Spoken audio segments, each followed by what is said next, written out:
M1 iPad Pro with a new 12.9-inch mini LED display, a new Magic Keyboard with a trackpad, and a newly introduced feature called Center Stage. Now, even though we now have support for Thunderbolt 3, an ultra-fast 5G experience, and the ability for your M1 chip to equip up to 16GB of RAM, the question here is, can this be your MacBook replacement? People of the internet, my name is Andres and we're going to explore if this new M1 iPad is worth it for you.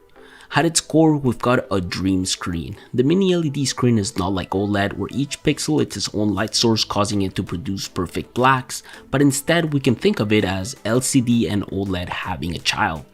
Apple introduced mini LED, which includes thousands of tiny LED backlights grouped together to produce deeper blacks, improved contrast ratios, and brighter panels.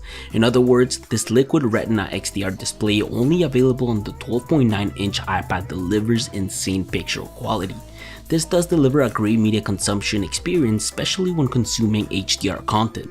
But with this 120Hz screen with 1000 nits of full screen brightness and 1600 nits of peak brightness, in person you can definitely notice the difference compared to previous Pro models, mostly within the darker areas. This new M1 iPad still delivers this beautiful flat design with square edges, slightly thicker at 0.25 inches and heavier at 1.51 pounds compared to the 2018 model, and along the space gray or silver aluminum material you will find a beautiful back camera, and along the front a newly improved 12 megapixel camera with a greater field of view. Below it all, a Thunderbolt USB 4 port will be found, supporting a 20-watt charging brick, DisplayPort to connect up to a 6K display, Thunderbolt 3 up to 40GB per second, and 2nd gen USB 3.1 up to 10GB per second. Beside this new Thunderbolt, a set of speakers reside, and because we're talking Pro model, on its top frame you will also find these acoustically pleasing speakers to deliver an immersive experience. No, you're not. Yes, I am. No, we're not having this conversation. You're not coming.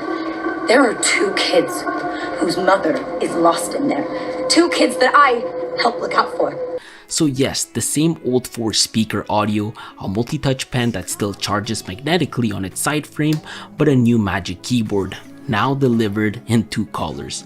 The new Magic Keyboard delivers compatibility with the previous models, and the trackpad will also work as long as you have iPadOS installed. You can also expect to use your new iPad Pro with your old Magic Keyboard as well. This keyboard features backlit keys, a scissor mechanism with 1mm travel that feels like your MacBook, and the trackpad which delivers multi-touch gestures and controls the cursor in iPadOS, which by the way, it's extremely sensitive to the touch and very easy to click on.